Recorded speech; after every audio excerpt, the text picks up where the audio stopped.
Hey guys, so today the topic is narrative.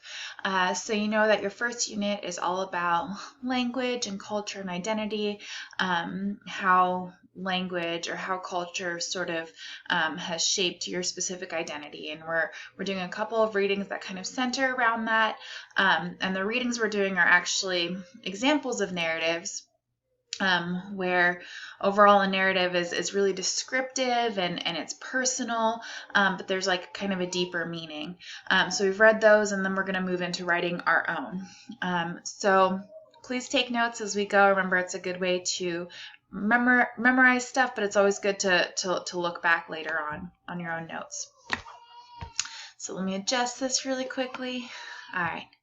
So what exactly is a narrative?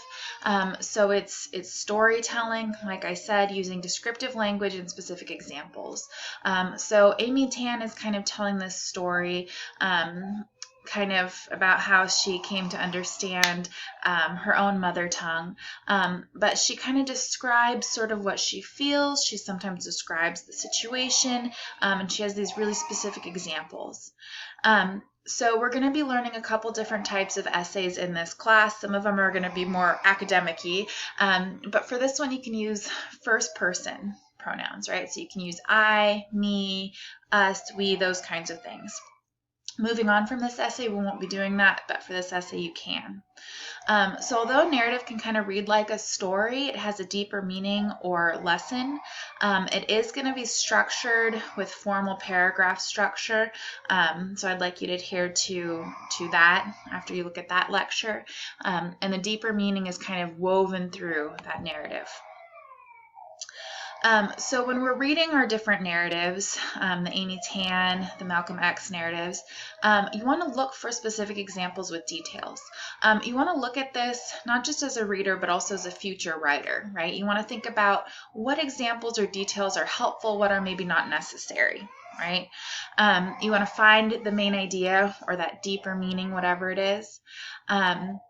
And then the main idea is going to be implied usually versus stated, right? So one thing I ask in the reading response is please state the main idea in your own words. So there's not going to be like a line where you're going to be able to say, okay, this is exactly where Amy Tan is getting to her point. You're going to have to look at that implied meaning. So that's reading a narrative. But when you're writing a narrative, you want to do things a little bit differently, right? So you still want to show the reader the experience.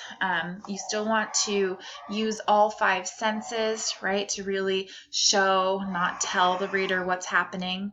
You want to describe things in details. You want to use those similes and those metaphors. You want to maybe use dialogue to really get them to understand the different people, or maybe even get more specific, right?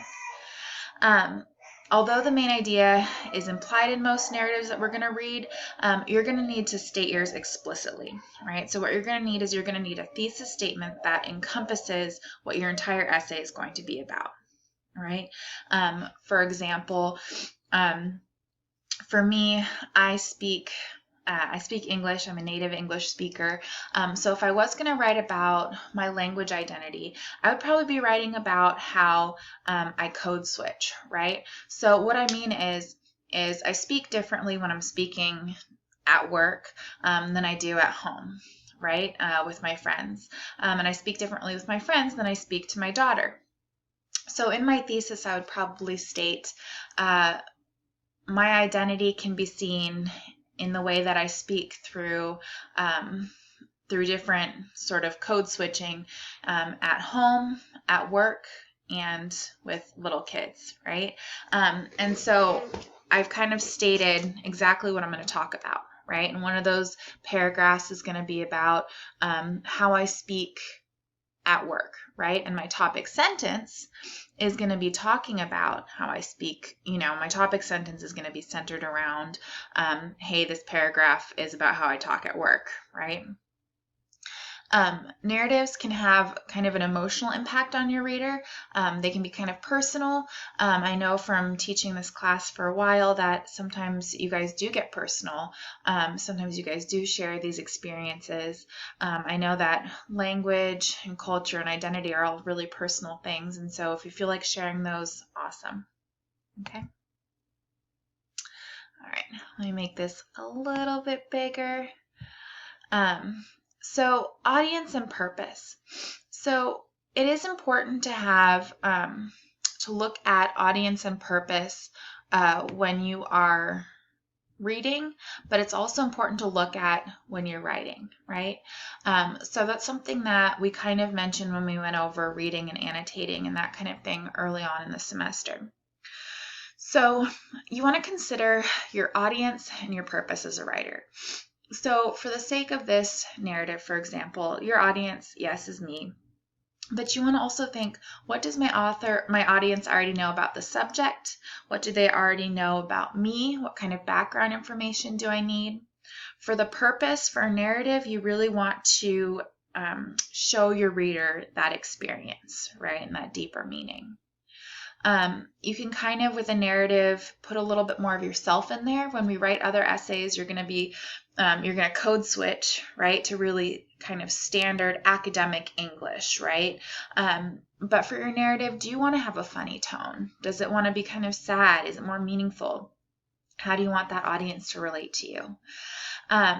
And one thing we want to do is, we know that for a brainstorm, it's just kind of like word vomit, right? It's just like blah, blah, blah, blah, blah. What ideas do I have about this topic? But after we have that brainstorm, before we move that brainstorm into the outline, you want to look at those pieces of support and think about your audience and purpose, right? Which pieces of support will really speak to that audience? Which really fulfill the purpose of informing about the audience about your experience, right? One thing I do in my in-person classes is we kind of practice, right? We look at how we can describe things or come up with metaphors or similes that aren't really super cliche, right? So one exercise we do is describing a tree without using the words green, trunk, brown, or leaves. And that's something that I encourage you to kind of take a few minutes and do right now and see what you can come up with. Right? Like, what ways can you describe this thing that we all know what it looks like without just using those standard things? Like, which 5 senses can you really use to describe that? And do that with an iceberg as well. That can be kind of an interesting way to kind of practice, kind of looking at describing things a little bit more originally. So I also wanted to go over the first essay prompt. So for this one, it's language or cultural identity narrative. So we're just going to kind of read through it. My Canvas is in student view, so hopefully it's exactly what you see. So it reads, in Essay 1, we are learning how to apply the concepts from text to our personal experience.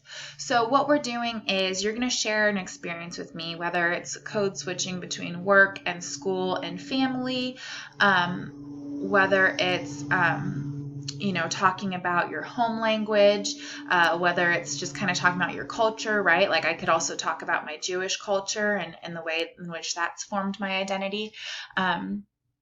And then we're going to use quotes from one or all of the 3 texts we read, 1, 2, or all 3, to kind of support what we say, right?